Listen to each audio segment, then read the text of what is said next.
always bringing a guitar to school. Yeah, in my senior year, a kid who thought it was funny was like, hey, get a load of Guitaro over there, always bringing a guitar to school. Oh, Guitaro! And he used that name to make fun of me, but honestly, I thought it was pretty cool.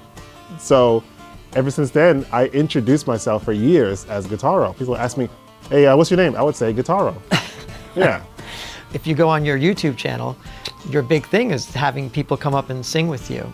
Your whole thing is you spread so much, positivity and compassion and transformation when you actually, when you pick up these random strangers to come sing with you. I don't pass the point I'm carrying. Come on, there, I'll soon be sharing. I got one more silver dollar. So I'm not gonna let them catch me, no. Not gonna let them catch me midnight. What's up? It's Paul from Guitar World, and I am here today with Guitaro 5000, who you may know from YouTube, Reginald Guillaume. Recently, I was stopped on the street by you to come and sing and play with you, and I had a blast. So, Reggie, welcome to Guitar World. It's a blast to have you here. It's a blast to be here, right, Guitar World? Your big thing is having people come up and sing with you. Was that the mission when you started, or was just music was your mission when you started performing in subways and all that stuff? Like, which happened first? In my lifetime of playing music, there were times where you had lots of gigs and they were paying well, and other times where you didn't have lots of gigs. And when the times were slow, there's always, in my mind, if I'm not getting enough gigs, I can always go to the subway. Right. So I went to the subway and played. I was years into my career at that point. I was going to the subway to play. And that's how I made the New York City rent, because New York City rent is very high. Very high, yes. It was just day in and day out of playing the subway, and sometimes it just gets really lonely. Yeah, that makes sense. I always wondered that. That's true. Yeah. Some days were great, lots of money. Other days, not so great, not much money. But the best days were the days where, at some point, someone would just walk up and start doing the song with me. They would start singing with me. And those are always way more fun. Yeah. So I know that there's some people who have the bravery to just come up and start singing with me or ask me, hey, can I sing this nice song with you? Yeah. But I just start to ask myself, how many people are too afraid to just ask me for that? There's got to be a lot of them. Yeah. So I'm like, I have a video idea. I'm going to go into the subway and I'm going to ask random people to sing a song with me. And that's how it started. That's how it started. It was my cousin who was holding my phone, and we recorded the whole thing on a smartphone. And I thought this was a great concept. I thought it would go viral overnight. So after we were done, I brought it to my computer, edited it the same night, and put it out the same night. And I was pretty sure that I'd wake up tomorrow with like a bunch of views. But the next day, it actually was the worst performing video on my whole channel. So I just had to think, like, is this not it? Like, there's got to be something about this that people like. And eventually, a few people did comment, like 3 or 4 people commented. They were saying really nice things. They were like, wow, this is so heartwarming. Look, these people are feeling better, and they're enjoying themselves, and I never saw this before. But the views weren't very high, but I was like, I think I should probably make more, because I think people like this. So I made another video, and then another video, and then a different video, and then the last video that I uploaded, like at that season, it was one like, I was like, okay, I think this is the one. Like, I think this one's gonna blow. Right. We did fancy editing and everything, with Daniel's help. Who's off camera? Yeah, who's off camera, and uploaded that one, and not much of a response. Again. Yeah. So I was just like, man, I don't know. I think maybe it's time to call it quits. Wow. I enjoy being out there with people. Yeah. And having them transform and watching them feel so much better from singing. I even enjoyed filming it, but it was the editing that just took so much time and work that I was just like, I think I'm done with that part. So I'll just record the videos for my own pleasure, and not like, no one will ever see it. I see. Yeah, so that's what happened in 2019. What point did it resonate that people started paying attention? June 2020, when it's the summertime and everyone's supposed to be outside, they were stuck inside because of COVID. COVID, right. Yeah. and being stuck inside because of COVID, they were looking for entertainment. They were looking for things that were uplifting. Yep. And they didn't find a lot because most videos were about, oh my God, it's a pandemic, we want to be outside. Yeah. But they found my videos. Eventually they found my videos, and that's when that one video that I said, oh, this is the one, a year after that, which was, we uploaded it actually in 2019, September 2019, June 2020, that video was getting 100,000 views a day. Wow. So people went backlogged it and suddenly it kind of just, people started paying attention. Yeah, and they weren't just paying attention, they were also sharing stories. Like, they were just saying, like, I remember back in the day we used to be together, we used to smile, we used to sing songs together. And they're watching these people go from, like, the people in my videos would go, I remember this one guy, his name was Rich. I was like, hey, can you sing a song with me? And he's like, I just can't do it. I was like, no, listen, I think you can do it. So sometimes I kind of have to gauge, like, is this person saying that, right? Are they really seriously not going to do it? Or maybe is there a chance, maybe they need a little encouragement? Right, yeah. I sense he needed some encouragement, partially because he wasn't really walking away. He was just kind of like inching away just a little bit, but he was still looking at me. So I'm like, let me just try to see if I can help him. Like, okay, who's your favorite singer? And he's like, oh, I think I like Ed Sheeran. Like, okay, all right, I'll start off an Ed Sheeran song, and if you want to sing a song with me, you want to sing along with me, you're welcome to do that. So I just started playing it, and he sang the last line. He was like, shape of you. That's all he did.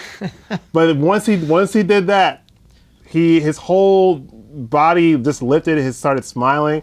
And I was like, look, you see, you said you couldn't sing, but you sang that one line. How do you feel? Now that you sung, how do you feel? He's like, I actually feel better. Yeah. And I never saw Rich again. But he was one of the favorites of that whole video, actually. Tons of comments about Rich, like, oh man, Rich, he reminds me of myself. I just feel so pent up and stressed and self-conscious. But Rich is my hero because he just did it anyway. And he inspired the masses. One day I hope to meet Rich. I hope to see you, man. You never know. Right? Yeah. Rich can be watching this and maybe he'll come back out again. Rich, reach out, please. This time he'll sing the whole song rather than just that one line. Yeah. You probably developed a whole bunch of like psychoanalysts and a lot of social skills. Being able to like really read people and trying to and pull them out of their shell. Was that initially challenging? I remember being out there that day, just thinking like after I got my first few no's, I'm just like, oh, I don't think anyone wants to do it today. Meanwhile, Daniel's filming me, and like we all came out for this, and I'm just like, I don't know. I don't think anyone's gonna say yes to me today. And it's not that I really logically thought that. I knew someone would say yes, but I was just still so much getting over the feeling of being rejected over and over and over again. Like, it was just hard for me. But I'm like, sometimes I just gotta just stay in the game. Like, someone's gonna say yes. And eventually someone did say yes, and the next person said yes, and the next person said yes. And that just reminds me that every no is closer to a yes. So you persevere. Yeah. And I just got used to being told no, and I just started asking the next person, because it's like there's somebody who's looking for it. And that, as you said, it's a transformation. And you really see it in their body language and their faces that, like, wow, I didn't think I was capable of doing that, and you kind of do that. Guitaro 5000. So where does the 5000 come into play? I was in school for nursing, and I just thought it would be a good career. I was convinced nursing was a good career. The only problem is paying for school meant a $5,000 tuition. So I made a sign that says I need $5,000 for college, and I started playing in the subway to earn that money. And I would pay for school with subway singles. Right. Yeah, $200 here, $300 there. I'd be the only one in line with a stack of singles to pay to pay my tuition. Over time, people started to know me in the subway. It's like, hey, aren't you that 5,000 guy? Yeah. Yes. So I kind of just put the two together. Well, the moment that I had to come up with something was when I started my MySpace account. So this is back now. This is definitely dating my whole adventure here as a guitar player. And Guitaro was taken. Really? Yeah, Guitaro was taken. So I just went ahead and say, well, some people call me that 5,000 guy anyway. Just put 5,000 next to it. And Guitaro 5000 was born. Wow. That's amazing. So did you reach your $5,000 goal? Halfway into it, I realized I was pretty much making a living with music. And so I was like, what's the point of playing music to pay to make a living in some other career when you're already making money making music? So at some point, after many breaks from college, eventually I remember taking my last class. It was microbiology. I got an A in that class. Wow. But I never went to another class. That was it? That was it. So you decided to do this full time? I decided to do music full time. Yeah. Damn. Do you get nervous by doing this sometimes? Ever get nervous? I would say not so much. I don't get so nervous these days. I think that I could get nervous more around the circumstances. Like, we go into areas that, like, we don't always have a plan. So we might set up all of our stuff, Yeah. not being sure whether it's going to rain or not. I get nervous about that. Yeah, right. The rain makes me really nervous sometimes. And, or, also we might have a permit, but we might not necessarily know the exact limits of the permit. So maybe we got a permit for a certain shot, but 5 feet away, the shot looks so much better. So like, we got to just film over here. Like, look at the shot. Yeah. And also there's more traffic here, and there's more opportunities for people to come up, and we try to orient ourselves on the sidewalks so that the guest is not standing too close to the street because it looks like a hazard for them. Right. So all those little details, we just try to, like, I get more nervous about trying to make the operation work and less nervous about interacting with people these days. That's interesting. So yeah, it's Yeah. like the logistics are far more anxiety inducing than anything else. Yeah. I remember on the Miami Strip, yeah, we were there all day asking people to sing, and it was great. And then all of a sudden the sprinklers came on.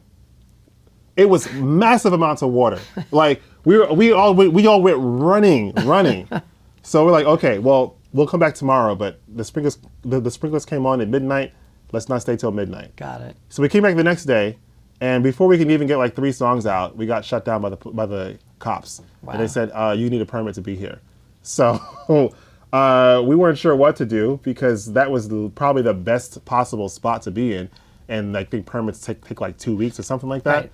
So yeah, we we definitely make sure we have our coverage and clearance when we travel now. But it was just kind of a free-for-all back in the day. These days we have a Sing With Me Live World Tour.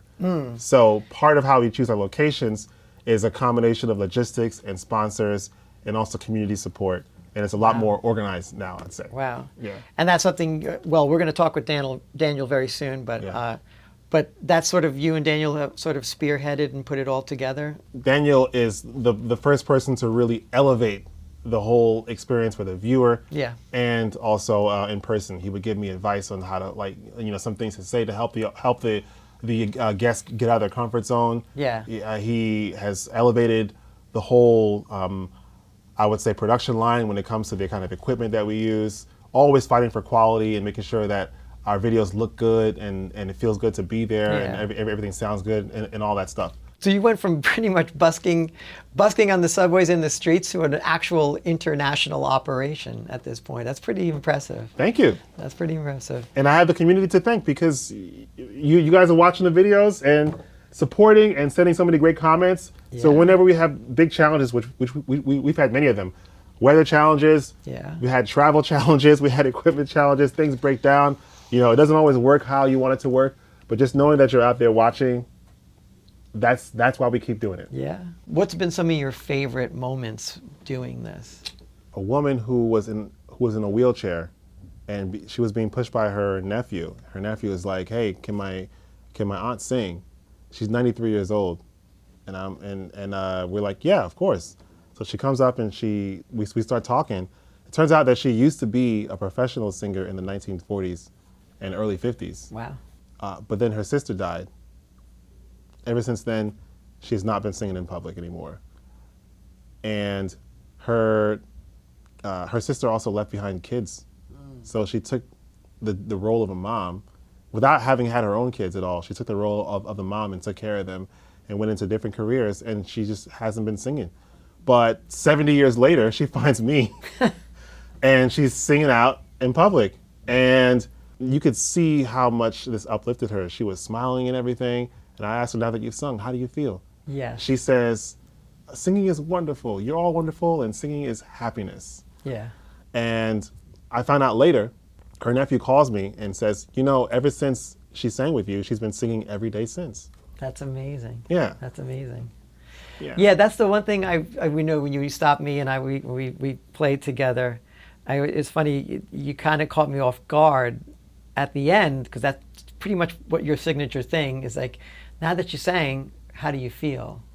And it's just it's a great question just for someone who's just like, you know, you kind of put yourself out there, and it's like all this range of emotions that, you know, especially if it's something that you don't normally do, right? That might be the appeal. That's the human element of what you're doing, which is pretty cool. Yeah, yeah. You just never know. You just never know. Like, most people would report a positive feeling. I ask you, now that you sung, how do you feel? They always report a positive feeling. Usually, right? Was there negative ones? Yes. Well, there's this one girl named Kiora. I asked her, now that you sung, how do you feel? She's like, terrible. I said, terrible? She's like, yeah, that's not a song that I practice. And I said, well, I'm really proud of you for coming up to sing anyway. There's so many people, and I would tell people sometimes when they don't necessarily think they don't necessarily feel better, there's lots of people who go by and they don't say yes, but you said yes. So I told her, I'm really proud of you for coming up. And she had a big smile on her face. She's like, thank you so much. Thank you, thank you, thank you. That's pretty cool. Yeah, and we put the video up, and millions of people saw that video. That's amazing. They felt better by watching her get out of her comfort zone and singing. Yeah. And just as a result of just seeing the outpour of support from her doing that, she also felt better as well. The audience that watches, my community, we all agree that I would say personal expression and freedom are just things that we value. And I know there's some people who have higher skill level than others, but my job is not to judge that. My job is just to be there for anyone who just wants to come and sing a song. And do it, and among those people are lots of people who would have never done it if I wasn't there. And that's why you're starting to get like lines of people to show up who want to come actually sing with you. That's pretty cool. Guess how many people have sung a song with me? Just guess. The total number of everyone? Total number, yeah. Wow. I'm going to guess 2,000? That's pretty close. 3,000. 3,000? Yes, over 3,000 by this time. Let's make the 5,000 mark, okay? Once we get to 5,000, I quit. It's amazing. Yeah, and of all those people, less than 1% of those people are people that I've spoken to again. Wow. If we use them in a video, they get an email.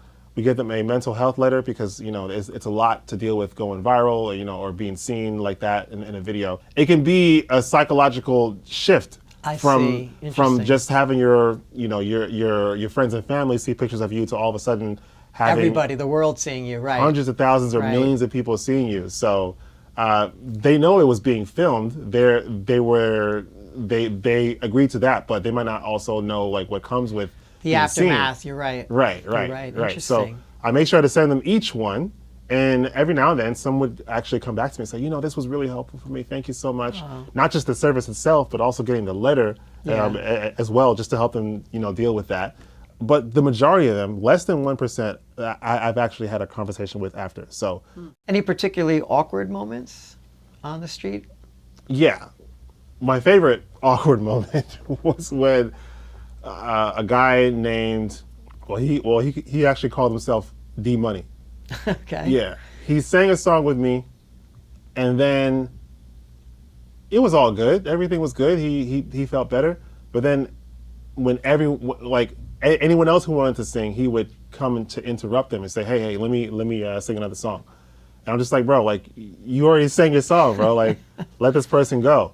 And then I had to convince him over and over again to do it as if I never said that the first time. So we're talking about 5, 6, 7 guests where I had to explain to him every single time, you've already had your song. Thank you so much for coming. I think you did a great job, but I got to let the next person sing. Yeah. And one of those videos, one of those guests, we actually wound up uploading that video almost completely unedited. We just did camera switching. But the way it just played out was just hilarious. So we uploaded that one, and it got a few million views. But I've never seen D Money again, though. But you know, there was some awkwardness there, but it worked out. He was harmless. He just was extremely eager, and Yeah. he didn't seem to remember me saying every single time that, bro, you have to wait your turn. Yeah. Great. So let's talk about your guitaring altogether. Obviously, because what you do, you have to learn a huge catalog of songs or improvise or learn it on the spot. How do you prepare or learn that? You know what's funny? People, there's certain songs that people just don't ask me to play because they don't think I could play it. But I could play Gangnam Style, or I could play, 50 Cent in the Club. Like, I could do all that stuff. Like, people typically, I try to get people to choose a song that really means something to them. So maybe they might not go for those songs that they don't think I could play. Oh, I but, see. But Yeah, you did say that to me. What is it? What's the song mean to you? yeah, So yeah. I see. Yeah, because I think there's a certain kind of emotional catharsis that comes out from singing a song that really means something to you, especially if you have like a certain memory of a certain person in your life, or maybe a certain time in your life, or maybe that song helped you to get through a hard time, or maybe it just gives you the feels, like it gets you emotional or gets you feeling happy. So I'm just curious, now that you sung, how do you feel? I feel good. I feel better than I thought I'd feel. I think that's the point, right? That is the point. I feel much better. When I was first playing the subway, I only knew like 2 songs. One of them was La Bamba, and the other one was My Girl. And then I learned another song, which is called I'm Yours by Jason Mraz. Yep. So that was pretty much my repertoire. But I just remember playing I'm Yours by Jason Mraz at the same stop, at the same subway stop, probably for like the 20th day in a row. Jesus. And someone just saw me, and I started playing the song again, and they were like, oh my God. So I just knew that repeating songs, like even though certain songs make money in the subway, you want to make sure you have a wide enough repertoire, because these people, they might see you again. You might not notice who sees you again, but they do. So what really was a pivotal moment in me learning lots of songs was I got my first cruise ship gig, and on a cruise ship you see the same people for like 3-4 days in a row, or a week in a row. Right. So I had a song list of like 100 songs, and you could blow that in a day and a half. So I was constantly getting requests from them, and I didn't know the songs. So most people, when they work on cruise ships, they do their day gig, and then at night they go to the crew bar. But for me, I did my day gig, and at night I went to go practice. Wow. So you woodshedded pretty much, right? Pretty much, yeah. And that was a lot of my time spent just practicing. And over time, I just started to notice lots of patterns with music. So these days, when someone comes up and asks me for a song, it doesn't really take much for me to just listen to it for a little bit and just figure out what the rest is. So the experience of singing on cruise ships and taking requests constantly led to me being able to play most songs that people ask me for when I'm on the street asking people to sing. You had a percussive element to your playing, and so when did you incorporate that? Well, tell me a little bit about that. When did you incorporate it, and then also tell me about the sardine tin can on your Ovation here. Sure. There's a software called Multi-Track Studio, not sponsored. The demo version allowed you to record 3 tracks, but you can only export 2 of them. So without knowing that, I started a project, and the demo version is free. So I started a project where I had guitar, drums, which I just did like percussion on the guitar separately, and voice. Made this whole song, and then when I went to export it, I could only choose 2 tracks. So I'm like, man, there's got to be a way to get this song out. Like this is a good song, and no one's gonna ever hear it if I can't export it. Right. So I'm like, okay, let me try this. Let me record it again, but instead of doing the guitar and the drums separately, I'm gonna do them at the same time. Yeah, can you show that a little bit? Sure. Yeah. I mean, I would just love to see how you made that happen. Yeah. So let me see here. If I were to play this riff, add a little bit of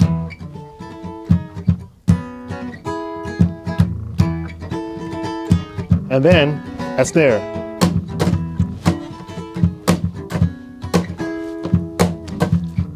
Even some rolls. Anyways, I should probably record this, right? There you go. Something like that. And then I figured out how to split the signal to get some distortion.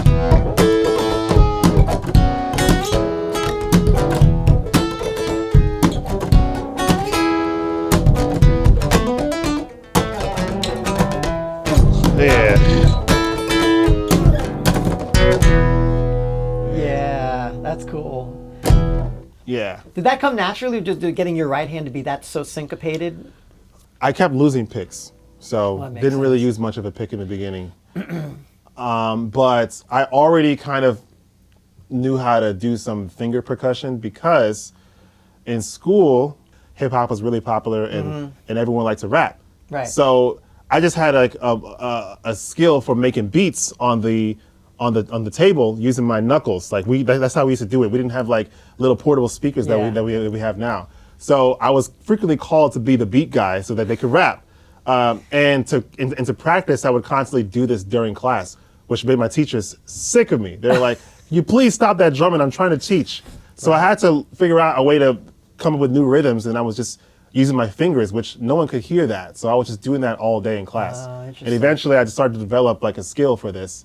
So by the time that I found out that I could only that I couldn't record guitar and finger percussion separately on that demo program, I was like, can I do it at the same time? Like, can I just take the drums and do with the guitar at the same time? And then that's when that's when this technique was born. That's amazing. Yeah. But so how did you land on getting just the sardine tin on the guitar? Like how did you come up with that? By the time I was playing the subway, I was using this guitar technique where I play the strings and do percussion at the same time, like that. Right. The problem is I was doing that on a guitar that had I don't know what type of wood it is, but it felt good, it sounded good. It was a Fender guitar, and really nice guitar, but I was wearing a hole in the guitar. Right. Yeah, it was chipping away. Every time I did one snare hit like this, it would just be chipping away. So I'm like, I have to find a way to protect this guitar. Yeah. So the first thing I did was take a CVS card and just kind of tape it on there. But the CVS card didn't sound too good. No. So then I started to use like CDs, which didn't sound better either. And then I used like a salmon can, which it was just like the salmon can had too much of an indent, so it'd be poking out. So I'm like, I don't know. Eventually I found a sardine can, which is not perfectly flat. It's flat, but it has ridges on it. Yeah. So there's still a little bit of contact that the metal makes with the soundboard, which Yeah. allows you to get a little bit of a clap. And it sounds to me most like a snare. Like a snare, yeah. Yeah. Yeah. Plus you have a little more room because it's elliptical in its shape. Yeah. So yeah. Yeah. So yeah, this doubles as a snare drum. I can actually take it out easily. So. But it's wild that. Yeah. There you go. Put it back on here. Right. I just love easily. the DIY element of this. This is great. Thank you. It's a binder clip. Just a binder clip. Yep. Wow. Was that out of necessity just to add the whole percussive element to it, or could you just sit with just playing the guitar? You needed both to do what you do? Okay. If I do this like.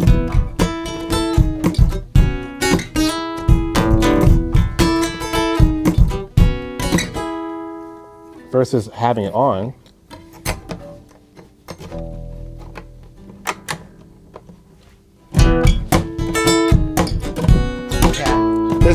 There's more of a distinction between the kick drum and the snare. So that's why I have it on there. And of course, when you add distortion, even better.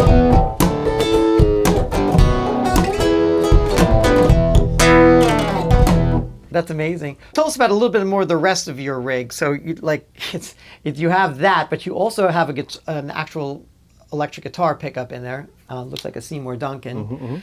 So you split the signal. So tell me, how did you come up with all that? One thing I like about Ovation guitars is that it does do a pretty good job at picking up percussion. So that's one reason why I never played another guitar.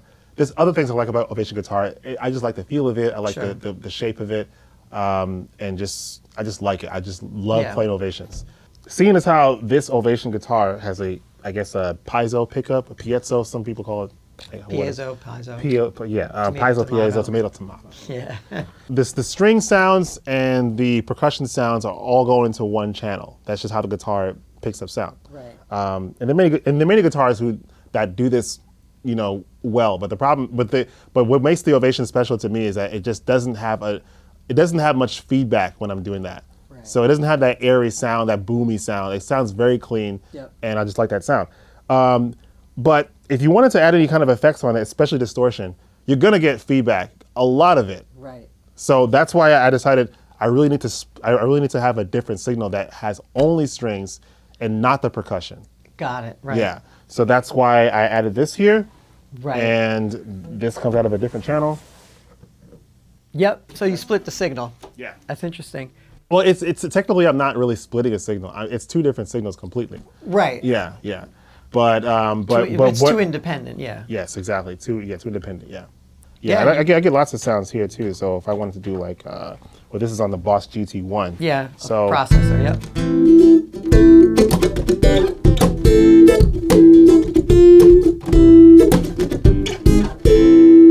And if I wanted to go even better, like even better, I use that cut. Yeah. That's cool. And then if I want to get sensitive,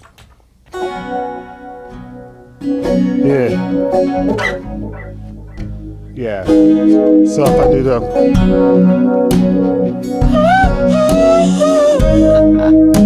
yeah. And I don't use any looping. People always say, "Oh, your looping is great." Interesting. I don't do any looping at all. Why don't you do looping? It seemed like that would benefit you.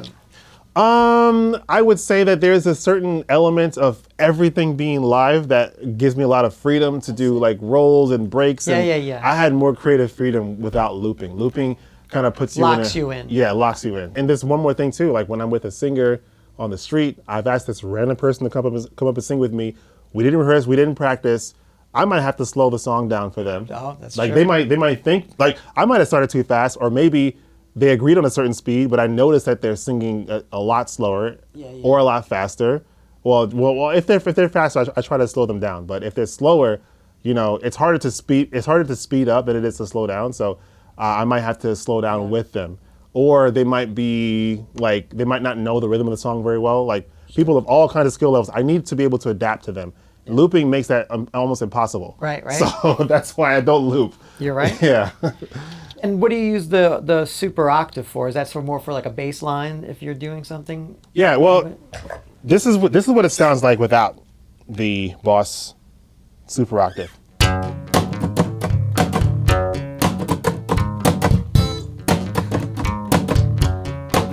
With the pedal.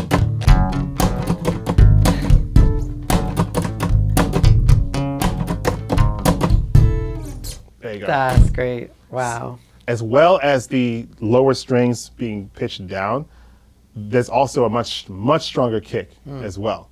So sometimes I might actually play with it. I might do a verse without the pedal, and then when the chorus comes in, kick the pedal on. It gives it, just more bass. Yeah. So if I have the pedal off like that, and then maybe during the chorus I might add you can mix that later. Just add one layer here, and then the second chorus I might add like the bass. So yeah, and the last chorus I might go. Yeah. But you're not using one of the stuff that you can buy in a music store. This is actually a tie you probably made yourself for muting, right? Yes, this is for muting. So if I'm doing, but like the guitar market, there's tons of that now you can just buy in a store. But you're just like, nah, I'll just do that. Yeah, this is from like pantyhose. Like, this really works. Oh, so the minute you do solos, that's when you kind of tactfully slide it in there. That's Exactly. pretty cool. Exactly, especially for something like.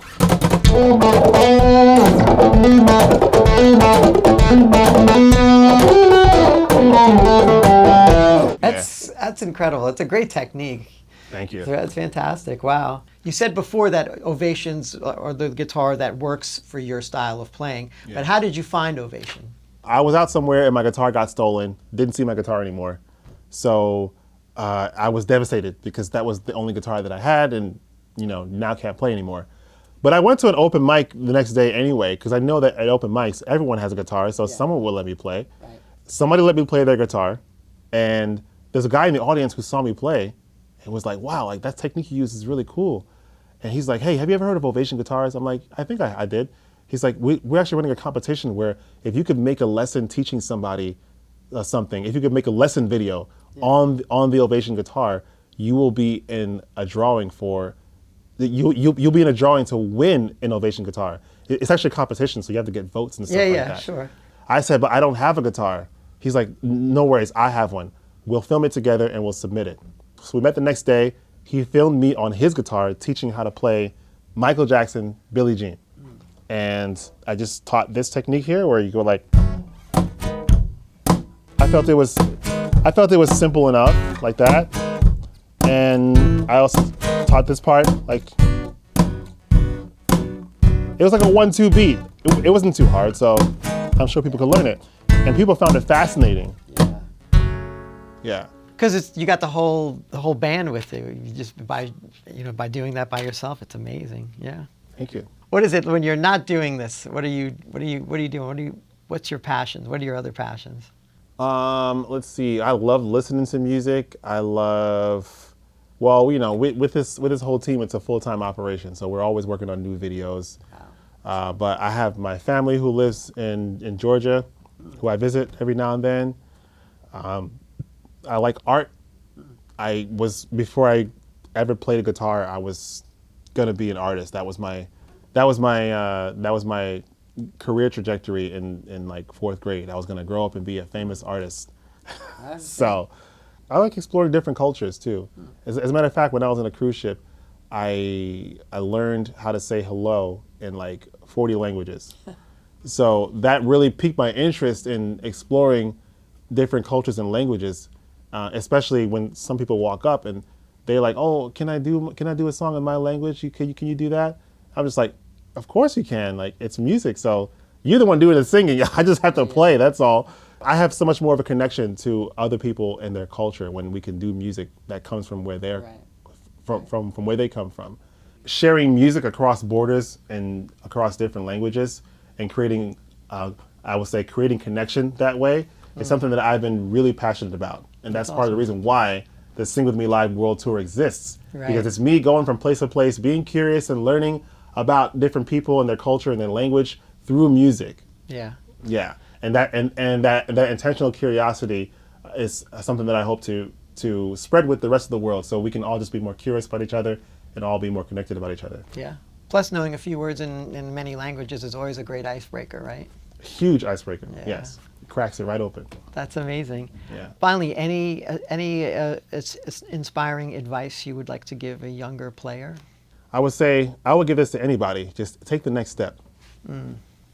Take the next step. So to me, that looks like if there's any part that you're insecure about, whether it's playing, whether it's showing yourself, or whether it's trying something new on your instrument, take the next step.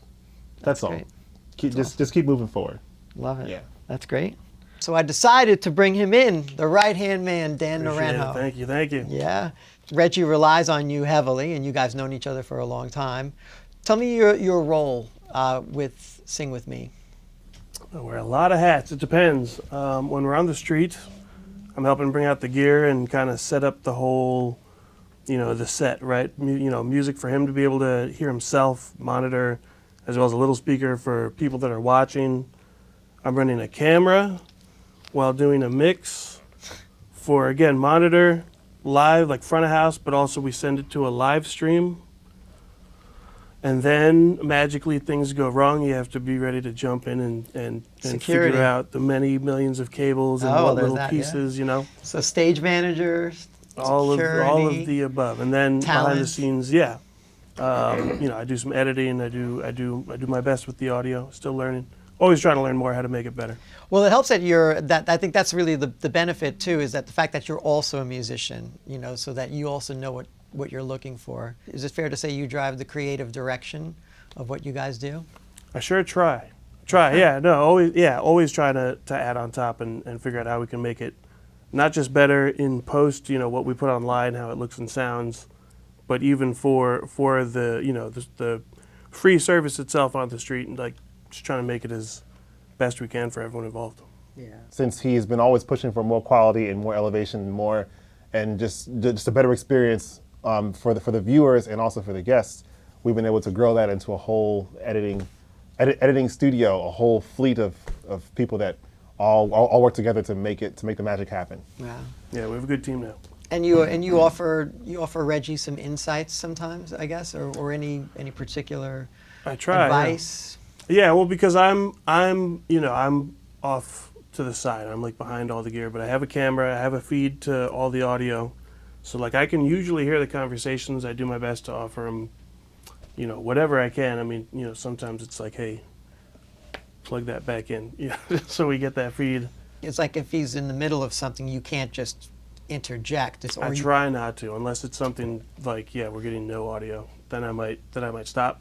But no, I try to let him just have his moment with the people, and then talk to him in between. You're gonna have to be more sophisticated, get in ears between the two of you, and he's just feeding you.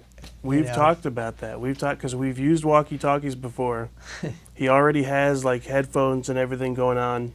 We've talked about like putting like a talk button that goes right to him, so I can just tell him like, hey, zip up your fly. All right, go.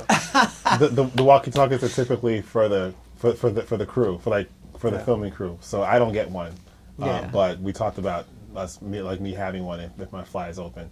Right. Yeah. I think in post you also choose who eventually appears on the YouTube upload, right? I play a role in it. I mean, we watch the footage back. There's everyone kind of picks their favorites, and based on a lot of different elements. Like it's not even just about.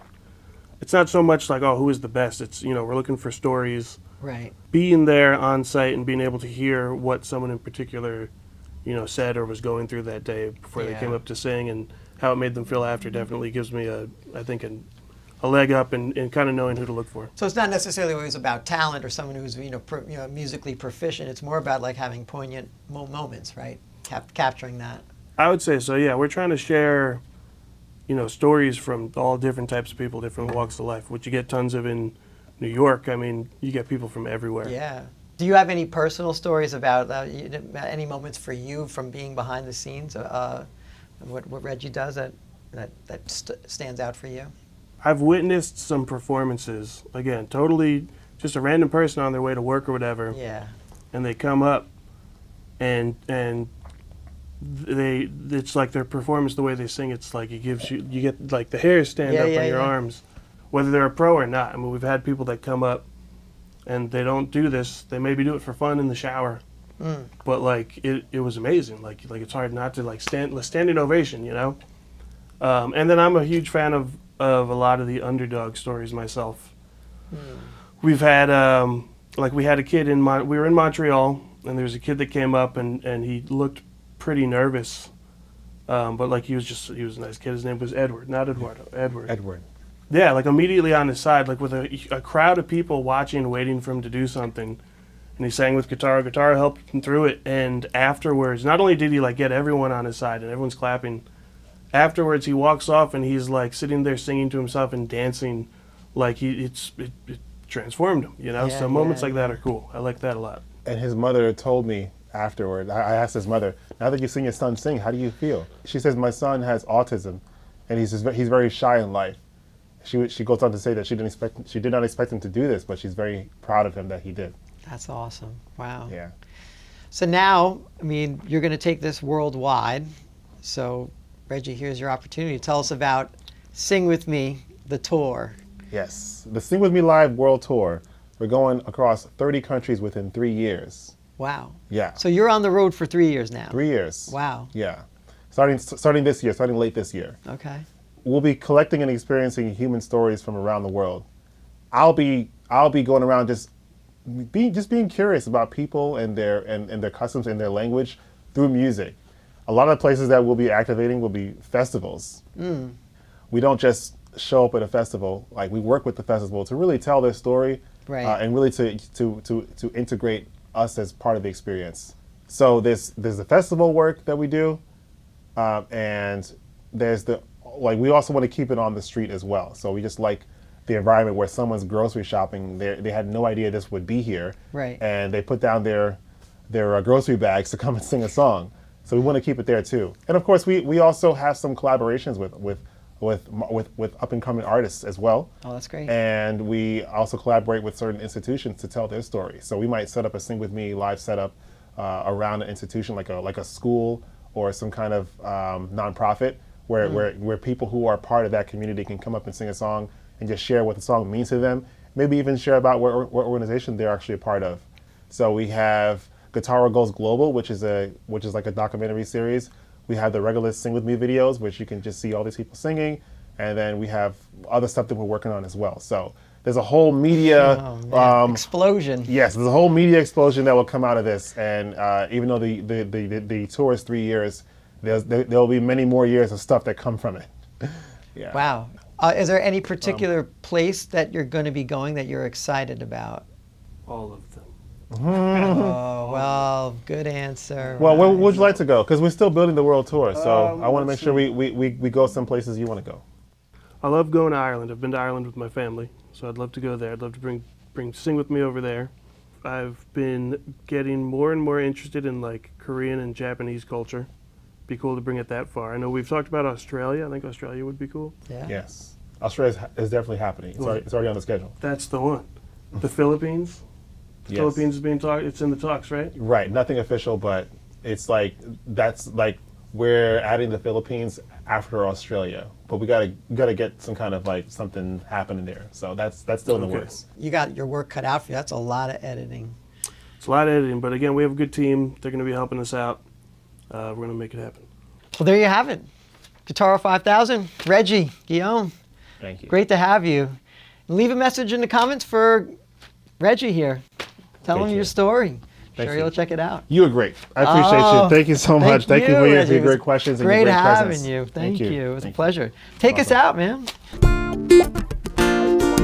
man.